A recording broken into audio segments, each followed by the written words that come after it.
Okay, class, mag-a-announce ako ng scores.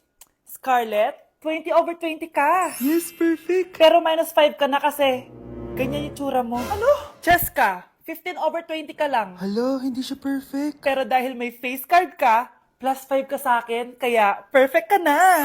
Akala ko din ako perfect eh. Face card never decline. Bakit may plus points yung pagiging face card ni Cheska? Tapos ako may minus? Porket ganito yung tsura ko? Pinagpuyatan ko yung exam na yan. Oops, may bitter dito. Hindi mo naman kasi magigets yun kasi wala ka nun. Hi ate, pabili ako ng kwek-kwek. Nakikita mo ba tong pila na to? Pumila ka! Ay, sorry. Sige, pipila ako. Ate, isa nga pong kwek-kwek. O eto be, libre na lang yun para sa'yo. Thank you ate, you're the best. Ano yun? Ako pinapila mo tapos si Cheska di na pumila. Hindi mo ba alam na VIP dito ang may face card? Bakit? Meron ka ba nun? Face card pala ang gusto nyo ha. Bibigyan ko kayo ng face card. Okay class, mag-exam tayo. Cheska, exempted ka na sa exam kasi may face card ka. Good luck guys ha, huwag niyo masyadong galingan. Ma'am, exempted din ba ako? Dame un Scarlett? Grabe ang face card. Exempted ka na rin, Scarlett. Thank you, ma'am. Ako lang dapat ang face card dito sa room. Ako ang tunay na face card. Jo, ano? Ayaw mo na? Pagod ka na? Ayaw mo na? Pagod na pagod na pagod na pagod na pagod na pagod na pagod na pagod na pagod na pagod na pagod na pagod na pagod na pagod na pagod na Fried chicken, Normal people. adobo, Normal people. kwek kwek, Millionaire. isaw, Billionaire. kare kare, Normal people. Betamax, Millionaire. sinigang, Normal people. siomai, Billionaire. Grabe, nakakapagod mag-aral. Tara, Bes, road trip tayo. Hindi, arcade na lang. Hindi, Bes, road trip na lang. Arcade! Ha? Away ng away eh. May share ako na bago na sure ako kung saan tayo magkakasundo. Saan naman? Kumain na lang tayo, Bes. Share ko lang kasi sobrang good deal ng Jollibee Meal Savers. Pang everyday go-to meal natin. Bakit? Ano meron? Mag-Jollibee Meal Savers tayo. Kasi nandito lahat ng faves natin. Lahat may drinks at kasamang rice or fries. 1-piece burger steak with double rice. 1-piece chicken joy with drinks. At 1 Jolly Spaghetti with fries and drinks. Kaya kahit araw-araw tayo kumain, bes, busog sulit sarap. Our go-to meal. Ayan, yan yung gusto ko. Kinikrave ko yung burger steak with double rice. Makakatipid na, mabubusog pa tayo. Diba? Kapag cravings mo yung go-to mo, tapos wak sa araw-araw, sulit talaga. Kaya tara na, bes. Gutom na ako. Excited ka masyado. Libre mo ako next week, ha? Sige, bes, go. Basta, Jollibee Meal Savers, ha? Go! Hala, nalipat na naman ako ng classroom. Bakit kinder yung nakalagay dito? Saan yun? Ba't puro mga bata yung nandito? Hi mga bata! Ang lesson natin ngayon ay addition. Sino dito ang makakasagot ng 1 plus 1? Ang dali naman ng lesson dito. Ah ma'am, 1 plus 1 is equals to 2. Correct! Mga bata, 5 claps para kay Scarlett. Hindi niyo ba alam yun? Mga bata, science na tayo ha? Ilan ang planeta sa solar system natin? Ba't walang nagtataas ng kamay? Ah, ma'am, there are 8 planets in our solar system. Correct! Siguro nag-a-advance reading si Scarlett. Lo, ba't parang walang alam yung mga kaklase ko? Okay, tatatakan ko ng star sa kamay ang makakasagot neto. What are the primary colors? Ha? Ba't ang dadali na subject dito? Last sem, nag-research lang ako eh. Ma'am, the primary colors are red, blue, and yellow. Wow! Mukhang may magiging top 1 na tayo ah. Hala, mukhang magiging top 1 pa ako dito. Ah, namali siya ng classroom. Scarlett Iha, namali ka daw ng classroom, oo. Lumipat ka na lang dun sa grade 12. Ano? Siya ba'y napunta sa kinder? Alright, may bagong dating tayo, class. Miss, pwede mo bang sagutin itong nasa blackboard? Ano yan? Madali lang yan. Madali? Sir, babalik na lang pala ako sa kinder. Buti ba doon magiging top 1 ako? Bye! Hello, nalipat na naman ako. Nasaan na naman yun? Ha? Kailan pa nagka-aircon sa classroom namin? Alamig. Class, bring out your iPad and Apple Pencil. Mag-lecture tayo, okay? Kopyahin niyo yung nasa projector. Ano daw? iPad na gamit ngayon? Grabe, ang hiya mo naman ng mga tao dito. Ah, ma'am, pwede mo ba ako magsulat sa notebook? Ha? Wala kang iPad? Class, di ba nasa school requirement natin na dapat may iPad kayo, okay? So, babalik ka na sa nanay mo. Di na uso yung notebook dito. Wala naman kami pambili nun eh. Oh, class, i-share nyo naman kung saan kayo pumupunta tuwing weekends. Ma'am, nasa Japan po kami tuwing weekends kasi malamig dun tapos may snow pa. Ma'am, sa Paris po kami. Nandun po kasi yung Eiffel Tower tapos sila mami po kasi mahilig mag-shopping dun eh. Lu, ang bongga naman ng mga to. Oh, ikaw Scarlett. Sa kwarto ko lang po, ma'am. Kailangan po ba umalis?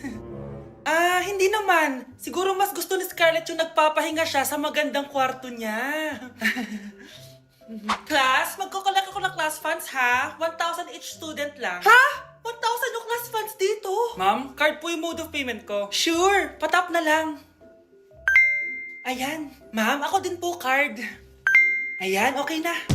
Wala na akong pera. Ma'am, pwede ba ako bumalik sa dati kong school? Ang yayaman kasi ng mga tao dito eh. Ay, ganun ba? O sige, i-drop na lang kita ha. O ito po ma'am, card na lang. National ID. Ang fresh ko today. Anak, sali mo naman ako dyan sa selfie mo. Sige na, tara. 1, 2, 3. Ayan! Oh, sige na anak, magluluto na ako ha. Ba't wala si nanay dito? Bes, sira na ata tong phone ko. Bago lang yan, nangyari. Nag-selfie kasi kami ni nanay pero sa picture, ako lang yung nandun. Ha? Posible ba yun? Yun na nga eh. Try mo kaya picturean nanay mo na mag-isa lang siya.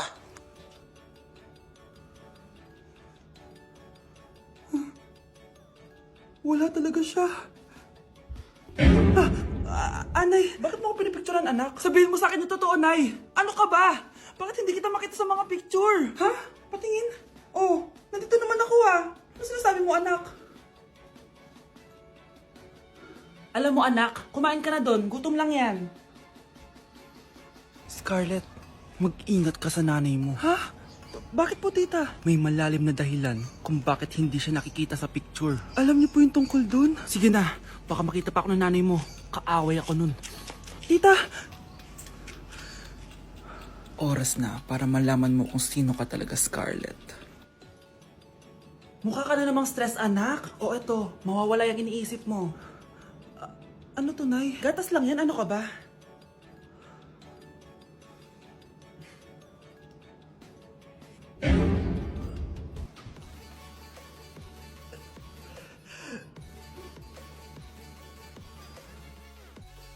Bes, bakit ka absent kahapon?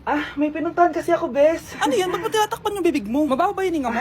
Ano kasi Hala, naka-braces na si Scarlett. Kaya siguro absent siya kahapon. Bes, magkano yung braces mo? Di ba mahal yan? Rich kid ka siguro. 5K lang to, pero naka-promo kasi sila, kaya 3K na lang. Ako na rin nag-change ng rubber kasi kamahal man.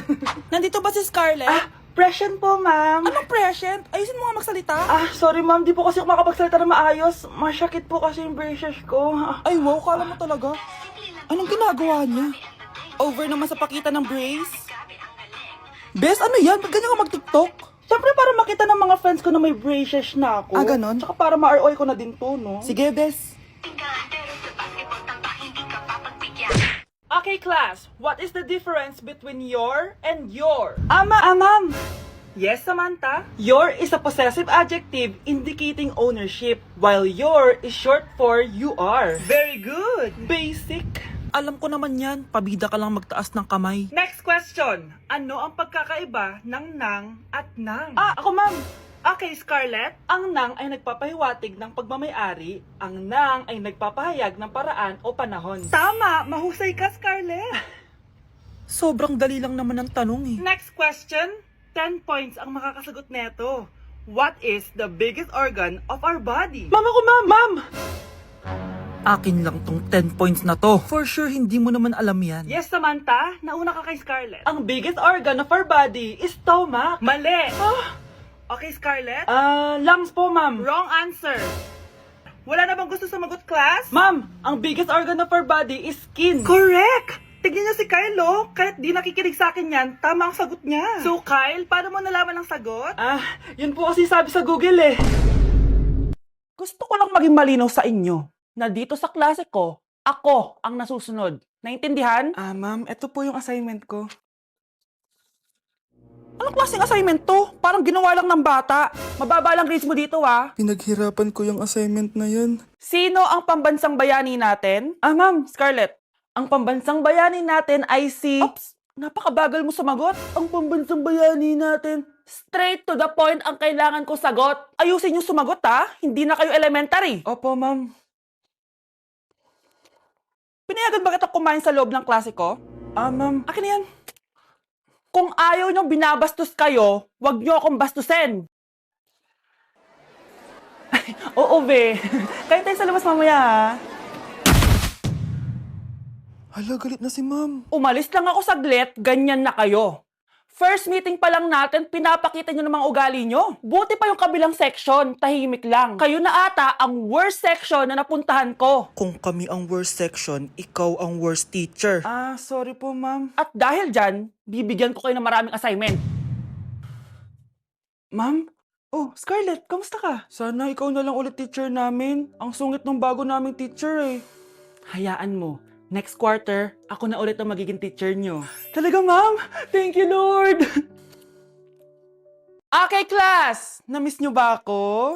Bumalik na si ma'am! At dahil first meeting natin, hindi muna ako magli-lesson. Gusto nyo ba yon? Ma'am, pwede po kami kumain sa kantin? Sure! Oh, yung mga gustong kumain, kumain na. Gawin nyo na lahat ng gusto nyo gawin. Basta, today lang yan ha. Next week, magli-lesson na tayo. Grabe, ang bait talaga ni ma'am, no? True, be. Kaya favorite ko yan si ma'am eh. Tara na, kain na tayo. Okay, class. What is the powerhouse of the cell? Scarlett?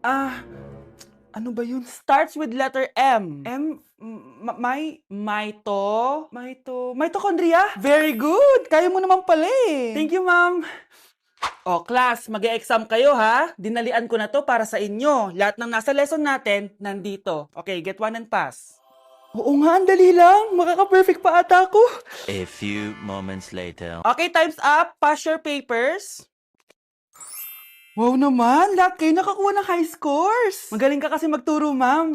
Okay, class, dahil Friday ngayon, gusto ko mag-enjoy kayo sa weekends. Kaya naman, hindi ako magbibigay ng assignment. Yes, thank you, ma'am. Makakagala ako. At isa pa, class, malapit na mga anak si teacher, oh. Magli-leave muna ako ng ilang months. Ha? Habang wala ako, si Ma'am Diana muna ang papalit sa akin. Maging mabait kayo sa kanya, ha? Hi, class. Namiss niyo ba ako? At dahil first meeting natin, may surprise quiz kayo. Nandito na naman yung pet peeve ko. Hindi! Hindi! Class, may joke ako. Anong hayop ang hindi marunong magtago? Ano po, ma'am? Eh di, elepante, kasi di ba malaki siya? Corny ni ma'am. Rubes. Nakakatawa ka talaga, ma'am. Oh, +1 si Samantha, kasi siya lang yung tumawa. Thank you, ma'am. Lo, pwede pala yun? Ma'am, eto po, para sa inyo po to. Hala, ang ganda naman nito. Balita ko po kasi, ma'am, mahilig kayo sa halaman. Thank you, Samantha. Baka naman, ma'am, plus points sa quiz natin kanina. Sure, +5 ka na sa akin. Ikaw pa ba? Hala siya, pasip-sip to kay ma'am, oh. Okay, class dismissed. Pwede na kayo umuwi. Ma'am, ako na po magdadala ng mga gamit nyo para di po kayo mahirapan. Hatid ko na po kayo, ma'am. Aba naman, buti pa si Samantha, matulungin. Ginagawa niya lang naman yun para magka-plus point siya. Ay, nakakainis si Samantha, no? Halatang nagpapasip-sip lang siya kay ma'am. True. Kaya siya yung top 1 palagi eh, dahil sa mga binibigay na points si ma'am. Guys, tingnan nyo. Convoy yan ng magulang ni Samantha tsaka ni ma'am. Babayaran daw si ma'am para maging valedictorian si Samantha. Grabe. Sumusobra na kayo. Okay, class, may i-announce ako. Ang valedictorian natin ay si... Sino pa ba? Eh, di si Samantha. Hala, totoo ba? Hindi ko expect. Congrats, Samantha! Ang galing nyo! Ang galing mong bumili ng grades. Ha? Scarlett, sit down! Ay, no! Convo nyo to, diba? Magkano binigay sa'yo, ma'am? 1 milyon? Wow, easy money! Hala, nagpapabayad si ma'am. Grabe. Ano kaya magiging reaction ng principal pag nasend ko to sa kanya? Hindi yan totoo! I-delete mo yan! Oops! Sorry na send. Deserve nyo yan. Lumalaban kami ng patas dito. Kailangan nyo managot.